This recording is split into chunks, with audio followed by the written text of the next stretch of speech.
ब्रह्मोपदेष्ट्रे मे गुरवे दैवताय च प्राप्याय प्रापकायास्तु नमः श्रीनिधये नमः। नमो वेंकटेशाय।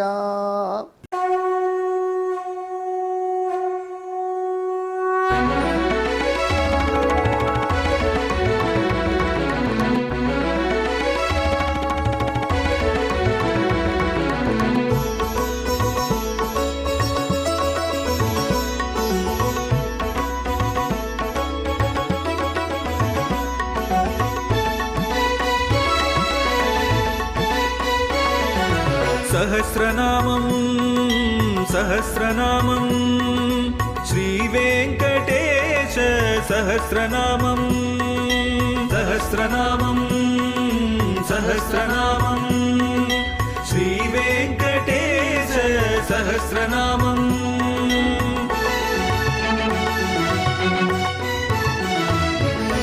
உலகில் கலிவினை தோஷம் அகற்றும் நாமம் சஹஸ்ரநாமம்.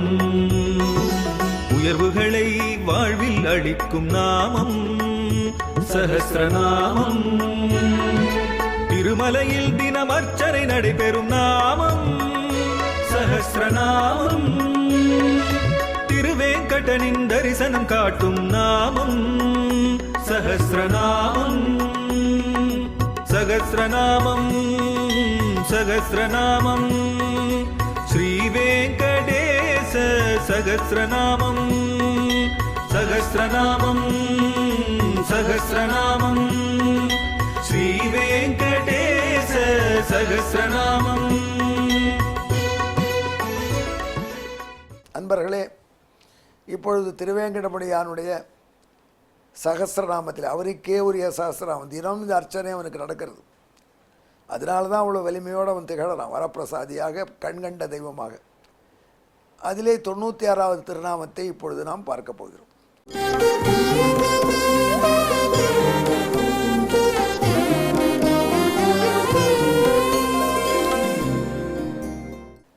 இந்த திருநாமம் ஸ்வேதகோணி என்பதாகும். ஸ்வேதகோணினா என்ன? வராக அவதாரத்தை பற்றி அவ்வளோ சொன்னேன், நரசிம்மாவதாரத்தை பற்றியும் சொன்னேன். வராக அவதாரம் எடுத்த பொழுது பகவான் என்ன கலர் திருமேனியோடு இருந்தான்? ஒரு கேள்வி. ஒருத்தர் சொன்னார் கருப்பு தான். என்ன சந்தேகம்? கருப்பு தான் பெருமாளுடைய கலர். பெருமாள் கலர் கருப்பா அல்லது வெளுப்பா? ஒருத்தர் கேட்டார். ஏன் சுவாமின்னு கேட்டேன். சுக்லாம் பரதரம் விஷ்ணும் சசிவர்ணம் சதுர்புஜம். சசிவர்ணம்னு சொல்லியிருக்கு. சசின்னா சந்திரன். சந்திரன் போன்ற கலரை உடையவன் பகவான். சந்திரன் கருப்பா? சந்திரன் நெருவில் கருப்பு ஸ்பாட் வேணால் தெரியறதே ஒழிய சந்திரன் கருப்பு இல்லையே. வெளுப்பு தானே சந்திரன். சந்திரன் ரொம்ப வெளுப்பு. சந்திரனை போல் வெள்ளேறு இருக்கணுமா தயிர். அவ்வளோ வெளுத்த தயிர். அந்த சந்திரனை போல் சில்லுன்னு இருக்கணும். பனியில் வச்சு கத்தினால் வெட்டும்படியாக இருக்கணும். அந்த தயிர் போட்டு சமாராதனை பண்ணணுமா அப்படின்னு சொல்கிறாங்க காளிதாச மகாகவி. அப்பேற்பட்ட எருமை தயிர் தான் அப்படி வெளுப்பாக இருக்குமா. மாகிழம்ச சரச்சந்திர சந்திரிகா தவளம் ததி. அது சந்திரன் கலர்னால் வெளுப்பு தானே. அப்போது சுக்லாம்பரதரம் விஷ்ணும் சசிவர்ணம் சதுர்புஜம் என்று சசிவர்ணம்னு சொல்கிறீர்கள். அதே சமயத்தில் பெருமாளுடைய கலர் கருப்பு தான்னு சொல்கிறியே, தான் குழப்பறியே அப்படி கேட்குறீங்களா? பெருமாள் ரொம்ப அட்ஜஸ்டிங் டைப். அதாவது கிருதயுகத்தில் இருக்கிற மக்களுக்கெல்லாம் வெள்ளை கலர் தான் பிடிக்கும். அப்போ அவன் சசிவரனாக இருந்தான். ஏன்னா பீஸ் லவ்விங் பீப்புள். பீஸுக்கு ஒரு கலர் உண்டு, வெளுப்பு. திரேதாயுகத்து மக்களுக்கெல்லாம் அடுத்த யுகம், அவர்களெல்லாம் சிவப்பு கலர் தான் ரொம்ப பிடிக்கும். தக தகன்னு அக்னியை மூட்டி நெருப்பை கொட்டி அப்படியே சக்கச்சவேலு ஜொலிச்சா அவர்களுக்கு ஒரு பெரிய ஆனந்தம். அதனால் பகவான் தன் கலரை சேப்பாக்கிட்டான். அதுக்கப்புறம் துவாபர யுகம் வந்து அவளுக்கு பசுமையான வாழ்க்கை பிடிக்கும். அவன் பசுமையான கலர் பச்சை ஆகிட்டான். அதைத்தான் நினைத்து பச்சை மாமல போல் மேனி பவளவாய் கமலச்சங்கன்னு தொண்டரடிப்படி ஆழ்வார் பாடுறார். கலியுகம் வந்துடுத்து. கலியுகம் வந்த உடனே இந்த யுகத்து மக்களுக்கு என்ன பிடிக்கும்னு பார்த்தான் பகவான். எது பிடிச்சாலும் பகவானை பிடிக்காது. சரி இவங்களுக்கு நம்ம எப்படி அட்ஜஸ்ட் பண்ணுறது, நம்ம கலர்லேயே எடுத்துருவோம் அப்படின்னு ஒரிஜினல் கலரில் கண்ணங்கரையல்னு இருக்கான். திருவேங்கடமுடியான் திருமேனி பாடுற முகம் அந்த கருத்த திருமுகம் தான். அந்த திருவேங்கடமுடியான்னு நம்ம பாரதத்துடைய தென்பகுதியிலெல்லாம் மூலவர் விக்கிரமெல்லாம் கண்ணங்கரையில் தான் இருக்கும். நார்மலாக சுதை திருமேனியில் சில ஊரில் வண்ணம் இருக்கும், திருக்குறுங்குடி போன்ற சில இடங்களில் பார்க்கலாம். சுதை திருமேனிகள் அப்படி இருக்கும். ஆனால் கருங்கல்லால் ஆன திருமேனிகள் சாலக்கிராம சிலைகள் அப்படி கருப்பாக தான் இருப்பார் பகவான் அவருடைய கலரில். இப்போ அயோத்தியில் பாலராமரையும் அப்படி தான் கண்ணங்கரையில் அழகாக இந்த நிலைமை வச்சு தான் கலியுகத்துக்கு ஏற்ற கலர் என்று கொண்டு வைத்திருக்கிறார். ரொம்ப யோஜனை பண்ணி வச்சுருக்காங்க. அது ஒரு பக்கம் இருக்கட்டும். இந்த கண்ணங்கரையில் இருக்கிற பகவான் வராக அவதாரம் எடுத்து என்ன கலர் இருந்திருப்பான்? என்ன சந்தேகம், கருப்பு தான், அவன் கலரில் இருக்கணும். இல்லை சுவாமி, அந்த ஆதி காலத்தில் கிருதயுகத்துக்கு முன்னாடி தானே வராக அவதாரம். அப்போ மக்களுக்கெல்லாம் வெள்ளை தானே பிடிச்சிருக்கும். அப்போ பகவான் எப்படி இருப்பான்? என்ன சுவாமி இப்படி குழப்பறீர்? வேதத்தில் என்ன சொல்லியிருக்கு? உத்ருதாசி வராகேன கிருஷ்ணேன சுத பாகுனா. பூமியை பார்த்து பிரேயர், பூமி தேவி நீ வராக பெருமாளே தூக்கப்பட்டவள், 1000 கைகளை கொண்ட வராகன் உன்னை தூக்கினான். இந்த அடிக்கடி வெங்கடேஸ்வர சஹஸ்ரநாமத்தில் வராகமூர்த்தியை பற்றி பேச்சு வரும். காரணம் என்னென்னா, வெங்கடேஸ்வரன் இருக்கிறதே வராக க்ஷேத்திரம். அந்த க்ஷேத்திரம் முழுக்க வராக பெருமானுக்கு தான் சொந்தம். அதில் பாவம் அந்த ஆனந்த விமானத்தை சுற்றி இருக்கிறதும் வாடகை எடுத்துகிட்டு இருக்கார். வாடகை கொடுக்குறாரான்னு இந்த காலத்து ரெண்ட் பீப்புள் மாதிரி தான் அவரும் பண்ணுறார், வாடகை கொடுக்கறது இல்லை. ஆனால் ஒரு அக்ரிமெண்ட் போட்டார், யார் யார் மலைக்கு வராங்களோ அவங்கெல்லாம் முதல்ல உன்னை சேவிக்கணும், உனக்கு பாலனை நிவேதனம் பண்ணணும், அதுதான் உனக்கு வாடகை வாங்கிக்கணுட்டார். அதனால் இப்போ கூட திருமலைக்கு போகிறவங்க முதல்ல சுவாமி புஷ்கரணி கரையில் வராக பெருமாளை சேவிச்சுட்டு தான் உள்ளே போனோம். அப்போ தான் யாத்திரை பூர்த்தி ஆகுன்னு வச்சுட்டுருக்கோம். அது அவர் ரெண்டு கொடுக்கலன்னா நம்ம மேலே ஃபைன் போட்டுருவார். இவர் நாம தான் ரெண்டு கொடுக்கணும். அதுக்காக போட்டோம். இப்போ ஏற்பட்ட பெருமான் வராக க்ஷேத்திரத்து பெருமான் பக்கத்திலே திருவங்கடம் இருப்பதுனால தான் வராகனை பற்றி அடிக்கடி நம்ம பேசுகிறோம். உபனிஷத்து என்ன சொல்லிடுத்து? உத்ருதாசி வராகேன கிருஷ்ணேன சதபாகுனா. சதம்னா 100ன்னு அர்த்தம் இல்லை. சதம் இஸ் அப் டு இன்ஃபினிட்டி வரைக்கும் சொல்லும். கணக்கடங்காத கைகளை உடைய கிருஷ்ணன் கருப்பனாலே தூக்கப்பட்டவள். அவன் தேளாக்கி சொல்லிடுத்து, கிருஷ்ணன் சொல்லியிருக்கு வராகமூர்த்தி கருப்பு தானே. ஏன்னா சுவாமி ஒரு டெசிஷன் சொல்லணும். வராக அவதாரத்தில் கருப்பு வராகனும் உண்டு, வெளுப்பு வராகனும் உண்டு. பகவான் பக்தர்களுக்கு ஏற்றபடி காட்சி தான். அப்படி அன்பர்களுக்கு ஸ்வேதவராகனாக காட்சி தெளிப்பது உண்டு. இந்த ஸ்வேதவராக கல்பம்னே இந்த டயத்தை நாம் சொல்கிறோம். இப்போ இருக்கிற பிரம்மாவனுடைய ஆயுசு அந்த ஸ்வேதவராக கல்பம். அந்த ஸ்வேதவராக கல்பத்தில் பகவான் வெள்ளை பன்றியாக காட்சி தரும். அதனால் பகவானை ஸ்வேத கோணி, கோணி என்று பன்றிக்கு பெயர் சான்ஸ்கிரிட்டில். கோணான்னு அதனுடைய முகம், அது ஸ்பெஷல் முகம் வச்சுருக்கோம். அந்த முகத்தோடு கூடியதுனால கோணி என்று சமஸ்கிருதத்தில் வராக மூர்த்தியை சொல்வார்கள். ஸ்வேதமான கோணி, வெள்ளையான பன்றி, வெண்பன்றியாக வந்த எம்பெருமான். அந்த வெண்பன்றியாக வந்த எம்பெருமானை நினைத்து திருவேங்கடமுடியானுக்கு இந்த பன்றிகளால் தொந்தரவு வந்து கொடுத்துன்னு சொல்கிறார். அது திருவேங்கடமுடியான் ஸ்ரீனிவாசனாக வந்து தங்கினான் திருப்பதியில். தங்குவதற்கு இடம் வராக க்ஷேத்திரமாகினால் வராகன்ட்ட கேட்டான். அங்கே வராகன்னு கொடுத்துட்டார், இந்த இடத்த வச்சுக்கோன்னு. அந்த வீட்டுக்கு வாடகைக்கு விட்டுச்சு நம்ம என்ன சொல்லுவோம், 10 மணிக்குள்ளே வரணும். பழைய காலத்தில் உண்டு, 10 மணிக்கு வர லைட்டு போடக்கூடாது, டெனண்ட்டுக்கு உத்தரவுலாம் போட்டுருவாங்க. ஓனர்களுக்குள்ள அகங்காரம். 10 மணிக்கு விளக்கடிங்கன்னா மெயின் ஃபியூஸே ஆஃப் பண்ணிட்டு போயிடுவோம்.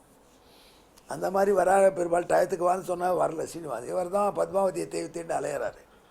அதனால் லேட்டாக வந்துட்டார். ஒரு நாளைக்கு லேட்டாக வந்தால் வராக பெருமானுடைய தொண்டர்கள் பல வராகளை சுற்றி அவரை மொச்சு கடிச்சு விட்டார். உடம்பெல்லாம் காயம். உடனே வராக பெருமான்ட்டு போய் சொன்னார்னே, ஒரு டெனண்ட்டுன்னு வந்தால் இப்படி தான் கொதிச்சு கொத்துறது ஆள் வச்சு, ஒரு லேட்டாக வந்தால் அப்படி பண்ணுறதா? ரொம்ப வருத்தமாக இருக்குது, உன்னை கவனிக்கிறதுக்கு ஒருத்தர் வீட்டில் இருக்கணும், இப்படி ஊரை சுற்றுற. அதனால் பெரிய ஒரு நர்ஸு தாதி அம்மா மாதிரி ஒருத்தரை உங்ககிட்ட அழைச்சி வச்சுக்கோ. அவங்க இந்த மருந்துக்கும் காயத்துக்கும் மருந்து போடுவா, உனக்கு சமைச்சு போடுவா, அந்த மாதிரி ஏற்பாடு பண்ணினார். அப்புறம் தான் கொஞ்சம் விசாரித்தார் திருவேங்கடமுடியான். யசோதை இப்போது ஒக்கலமாலையாக வந்திருக்கான்னு சொன்னான். அந்த அம்மாவை கொண்டு வந்து அதை பாதுகாக்க வச்சு விட்டார். இவ்வளவெல்லாம் வராக பெருமான் கைட் பண்ணி கொடுத்தார். அந்த வெள்ளைப்பராகனை இப்போவும் நினச்சி பார்க்குறார் வேங்கடமுடியான். அந்த யார் அவரும் இவரும் ஒன்று தான். இதுதான் வேடிக்கை. அது எப்படி சுவாமி, ஒருத்தர் ஓனரும் அவரே, டெனண்ட்டும் அவரே, புக் அட்ஜஸ்ட் பண்ணி வாடகையும் கொடுக்குறார் அப்படின்னா அதுதான் சுவாமி அவருடைய மாயாவி பரமம் தியக்துவான்னு. மாயாவியாக 2 உருவம் எடுத்துகிட்டு வராகனாவும் ஸ்ரீனிவாசனும் விளையாடுறான். அப்பேற்பட்ட வெண்பன்றியாக வந்தவன் என்பதனால எம்பெருமானை ஸ்ரீனிவாசனை ஸ்வேதகோணி என்ற திருநாமத்திட்டு வழிபடுவது ரொம்ப வசத்தின்னு சொல்கிறார் நாரதர் வசிஷ்டருக்கு. நாமளும் அப்படி வழிபடுவோமே. நாம் சொன்ன விஷயம் உங்கள் நெஞ்சில் வருவதற்காக ஸ்லோகமாக வாய்ப்பாடாக சொல்கிறேன்.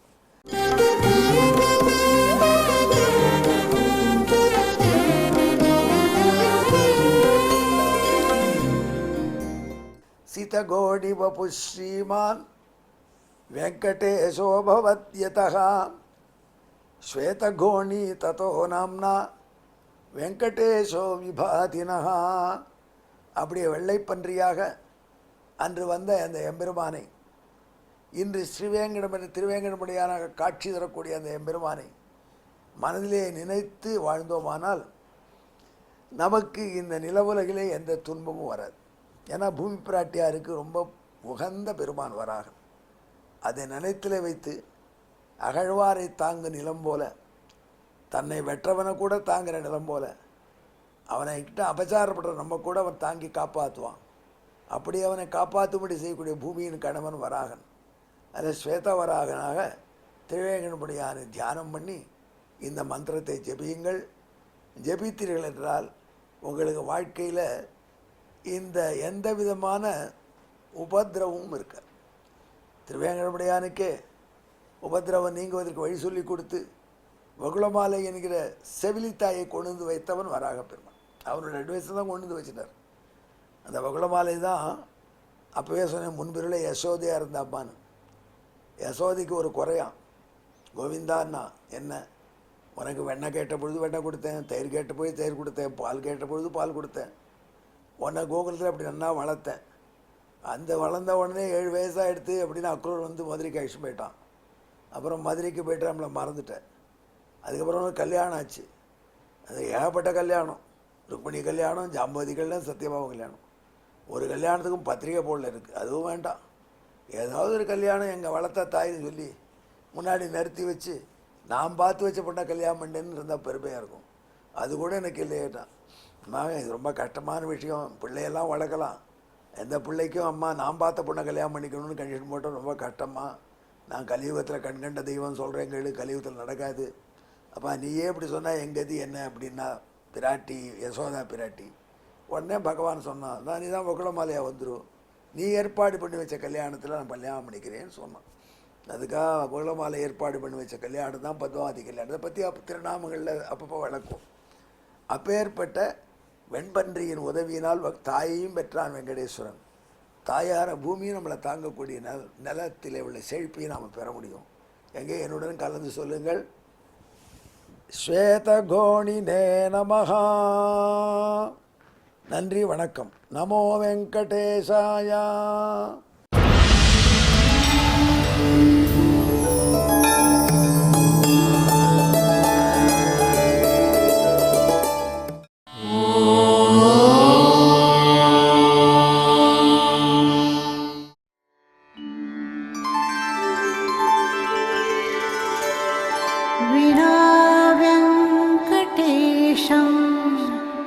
ननाथो ननाथः सदा वेङ्कटेशं स्मरामि स्मरामि.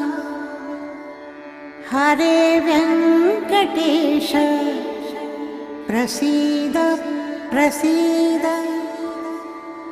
प्रियं वेङ्कटेश प्रयच्छ प्रयच्छ.